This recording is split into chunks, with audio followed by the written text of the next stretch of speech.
Welcome to this week's Supply Chain Update, brought to you by Phoenix International.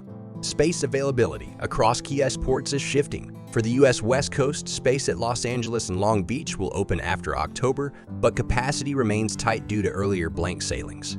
On the East Coast, space is now available, with vessels returning to Asia following the ILA strike easing some pressure on rates. The Gulf ports, including Mobile and Tampa, reflect a similar trend with open space and stable operations. The 2M Alliance, comprising MSC and Maersk, has suspended 8 round trips between Asia and the U.S. East Coast and Gulf, citing congestion caused by recent port strikes. Other major alliances, including the Alliance and Ocean Alliance, have also canceled multiple voyages, as port delays continue to impact cargo handling and turnaround times. As space tightens towards the end of October, rates on the U.S. West Coast are expected to rise slightly. Meanwhile, rates on the East Coast continue to decline, with pricing now lower than the West Coast. In the Gulf region, rates are stable, with no major shifts anticipated. Carriers have also announced a general rate increase, effective November 15, 2024, which could affect pricing across key trade routes. Ports in Asia and the U.S. are experiencing delays, with Fuzhou and Chicago seeing the longest waiting times. Key ports like Tacoma, Savannah, and Norfolk are also impacted. Please expect potential disruptions and plan accordingly.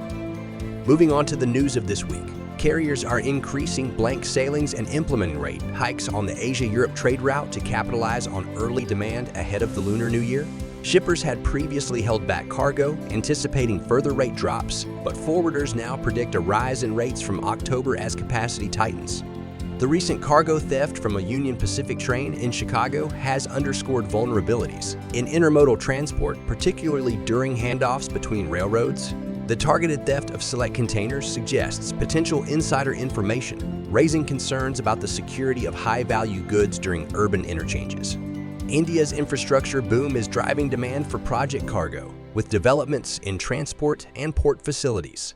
However, shippers are reporting delays due to clearance bottlenecks and equipment limitations at key ports, which could hamper the anticipated growth in cargo movement. The Port of Long Beach experienced its busiest quarter on record, driven by increased shipments of holiday goods and cargo movements ahead of labor negotiations on the East and Gulf Coasts. In September alone, the port handled over 800,000 TEUs, marking 4 consecutive months of year-over-year cargo growth.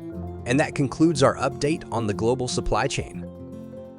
Thank you for joining us. We will continue to monitor these developments and keep you informed.